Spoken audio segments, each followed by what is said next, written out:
να πετάξω την μπάλα στην εξέδρα εγώ, γιατί στο γήπεδο μέσα δεν παίζει κανείς μπάλα. Γιατί μήπως η εξέδρα παίξει λίγο μπάλα και μου φαίνεται ότι συζητάμε θέματα για την παιδεία. Θέματα για την παιδεία που έπρεπε να εισηγηθούν αυτοί που υπογράφουν την αίτηση καταρχήν. Την εισήγηση έκανε η Ένωση Γονέων. Και που κατέληξε δηλαδή να πει ορισμένα προβλήματα. Επιδερμικά να θίξει ότι η παιδεία έχει πρόβλημα και η κρίση και τα μνημόνια. Επιδερμικά να θίξει αυτά τα μεγάλα προβλήματα της παιδείας, τις αιτίες τους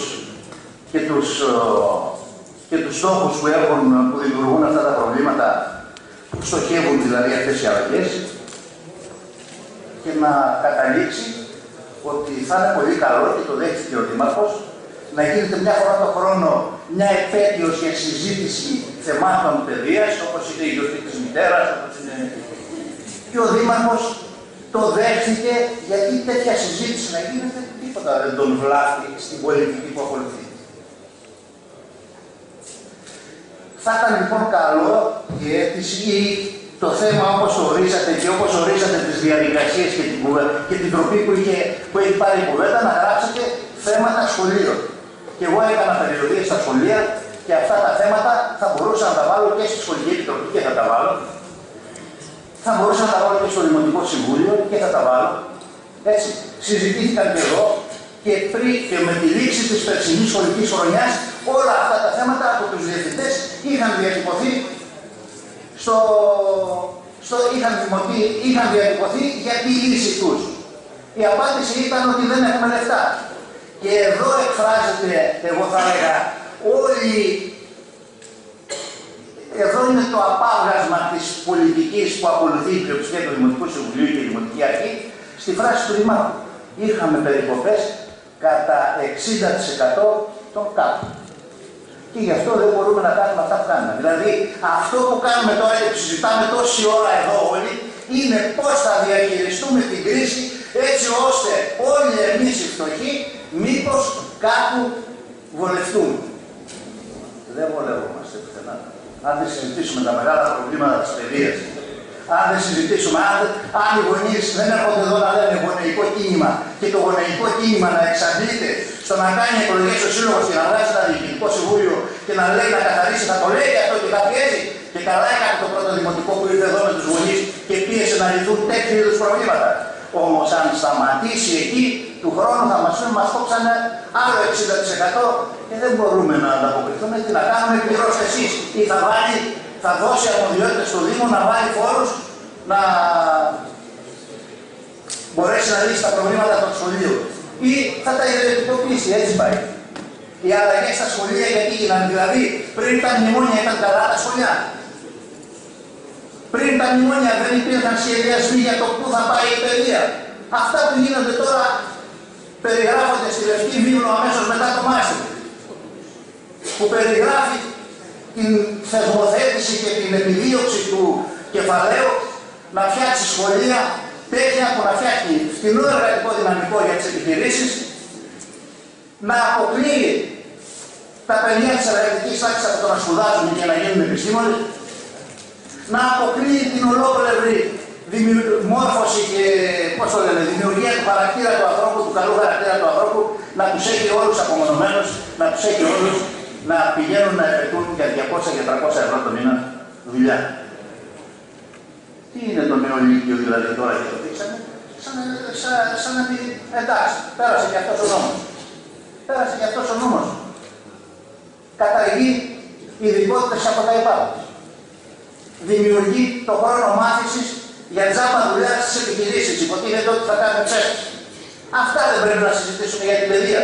Όχι ότι τα άλλα δεν θα τα συζητήσουμε, αλλά αν δεν επιδιώξουμε να λύσουμε και αυτά, του χρόνου θα βρισκόμαστε μπροστά σε διέξοδο αν θα καθαρίσουμε τον καυτήρα ή αν θα έχουμε καθηγητές.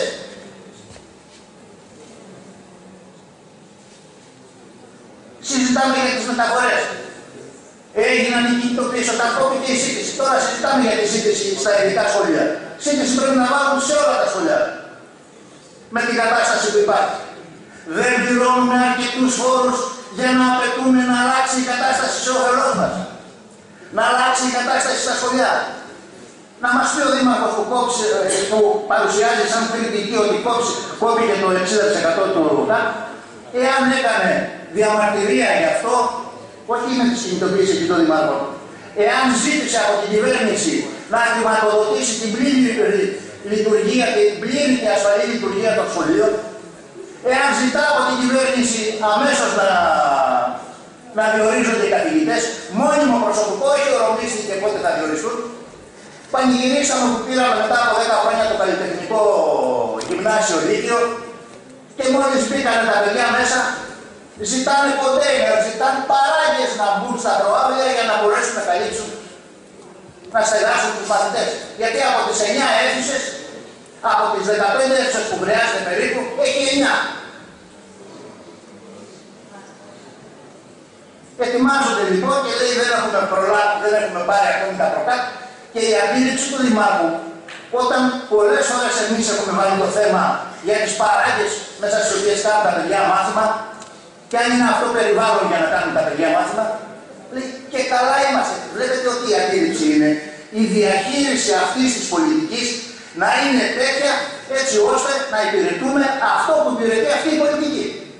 Φυσικά φορά κυβέρνηση, γιατί δεν είναι μόνο σήμερα.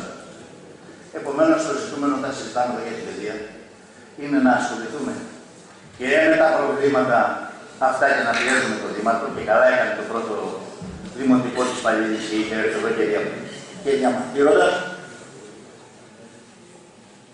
Αλλά θα πρέπει να απαιτούμε και από το Δήμαρχο και από το Δημοτικό Συμβούλιο να μπει μπροστά, όχι με τέτοια διβανιστήρια εδώ πέρα, να μπει μπροστά στο να ξεσηκώσει τον κόσμο να συγκρουστεί με αυτή την πολιτική. Γιατί αν δεν συγκρουστούμε με αυτή την πολιτική, θα ξεκινήσουμε από το χώρο της παιδείας, να συγκρουστούμε με αυτή την πολιτική. Θα συγκρουστούμε στον χώρο της παιδείας. Θα φτιάξει η παιδεία, θα είναι σοσιαλιστική στη χώρα μας και όλο το άλλο το γύρω-γύρω περιβάλλον θα είναι μιζέρια, κακομοιριά, ανεργία, φτώχεια κλπ. Θα πρέπει λοιπόν αυτή η πολιτική να αποτελέσει, πώς το λέμε, το μέτωπο στο οποίο εμείς πρέπει να χτυπάμε με όλα τα σφυριά. Και δεν γίνεται αλλιώς. Θα τελειώσω με 2-3 αιτήματα που πρέπει να τα βάλουμε. Δεν συμφωνώ με το ψήφισμα της Ένωσης Γονέων. Το θεωρώ ότι συμπλέει, προσπαθεί να καλύψει αυτό που γίνεται. Συμπλέει τώρα, όταν λέει μνημονιακή πολιτική έχει φέρει την κατάσταση αυτή στα σχολεία ή η κρίση. Δηλαδή, αν καταργηθούν τα μνημόνια, την άλλη μέρα ποιος θα δίνει χρήματα στα παιδιά, στα σχολεία. Εγώ λέω ότι δεν μπορεί σήμερα να μην πούμε ποια παιδεία θέλουμε, όταν συζητάμε θέματα παιδείας, να μην αποφασίσουμε δηλαδή ποια παιδεία θέλουμε. Μας αρέσει αυτή η παιδεία, η ιδιωτική, τα φροντιστήρια κλπ. Εμείς λέμε λοιπόν 12χρονη υποχρεωτική δωρεά δημόσια παιδεία. 2χρονη υποχρεωτική προσχολική αγωγή. Τα προνήπια τα διώχνουν από τα νήπια και λέει το υποχρεωτικό είναι 1 χρόνος. Το προνήπιο πρέπει να πάει στο νήπιο εκεί 2 χρόνια να προετοιμαστεί για να μπει στο δημοτικό. Δημόσια δωρεάν παιδεία τριτοβάθμια, τεχνική και επαγγελματική εκπαίδευση δημόσια και δωρεάν. Και εδώ νομίζω για να τα πετύχουμε αυτά δεν μπορούμε παρά να πούμε κατάργηση κάθε επιχειρηματικής δράσης στον χώρο της παιδείας. Ούτε ειδικοτικά σχολεία, ούτε φροντιστήρια πια. Απαγορεύονται. Πώς αλλιώς δηλαδή εμείς λέμε και λέμε οι γονείς ξοδεύουν λεφτά. Και δεν ξοδεύουν λεφτά. Το σύστημα εκεί τους οδηγεί. Να ξοδεύουν, να τους φορολογούν, να. Και τα παιδιά να μην μορφώνονται στο τέλος. Και δεν μπορούμε να μην απαντήσουμε, να ξεκινήσουμε από αυτό και δεν μπορούμε να μην απαντήσουμε σε αυτόν τον νόμο για το Λύκειο. Να πούμε ότι εμείς θα κάνουμε ό,τι περνά από το χέρι μας για να μείνει στα χαρτιά. Να πούμε ότι να μην μετράει ο βαθμός πρώτης, Δευτέρας και Τρίτης Λυκείου για τις εισαγωγικές εξετάσεις. εξετάσεις να γίνονται από το κράτος και όχι από άλλον φορέα, τα πανεπιστήμια κλπ. Έτσι όπως θεσμοθετείται με έναν τρόπο στο νόμο.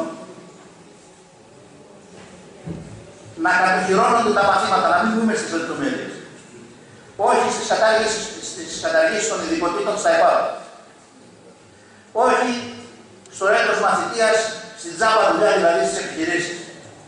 Να γίνει η χρηματοδότηση των σχολείων για την πλήρη λειτουργία του. Και νομίζω ότι εκείνο που πρέπει όλοι μας να συνειδητοποιήσουμε εδώ πέρα είναι ότι δεν μπορούμε να κάνουμε στις καρέκλες στους προναβέντες, ούτε να κάνουμε τέτοιες συζητήσεις εδώ, στο αν θα καθαρίσουμε το καρφύρα ή θα αλλάξουμε τα δάνεια στο σχολείο. Και βέβαια θα γίνουν αυτά, και βέβαια θα πιέζουν για αυτά, και βέβαια, αλλά το καθήκον όλων μας είναι να μπούμε μπροστά, να ξεσηκώσουμε αυτούς τους ανθρώπους που κάθονται και που ακόμη δεν έχουν συνειδητοποιήσει, που είναι αποσχολωμένοι μπροστά στην τηλεόραση και τα παπαγαλάκια του σπίθουν ότι δεν γίνεται τίποτα άλλο και οι προβοκάτσιες η μια μετά την άλλη μπορεί να γίνονται έτσι ώστε να αποτρέπουν τον κόσμο από το να συγκρουστεί με αυτή την πολιτική. Αυτό θέλουν να στείλουν. Η πολιτική να υπηρετεί δεν είναι λοιπόν ότι ρημάζεται ο τόπος. Δεν ρημάζεται ο τόπος. Οι άνθρωποι ρημάζονται και θυσιάζονται για να κερδοφορούν αυτοί οι λίγοι που έχουν στα χέρια τους την οικονομική και την πολιτική εξουσία με τους εκπροσώπους τους πολιτικούς. Και αυτή την πολιτική υπηρετεί σήμερα και η Δημοτική Αρχή και η Κυριολεξία του Δημοτικού Συμβουλίου. Και γι' αυτό δεν πιστεύω ότι αυτά τα θέματα που συζητήσαμε εδώ πέρα και αν λυθούν, ότι του χρόνου θα ερχόμαστε εδώ να συζητάμε πάλι τα ίδια θέματα, γιατί αν συζητάμε αυτά που λέω εγώ, ο Δήμαρχος δεν θα αποδεχτεί έστω και επαιτειακή συνεδρίαση κάθε χρόνο. Ευχαριστούμε, κύριε Καβρά.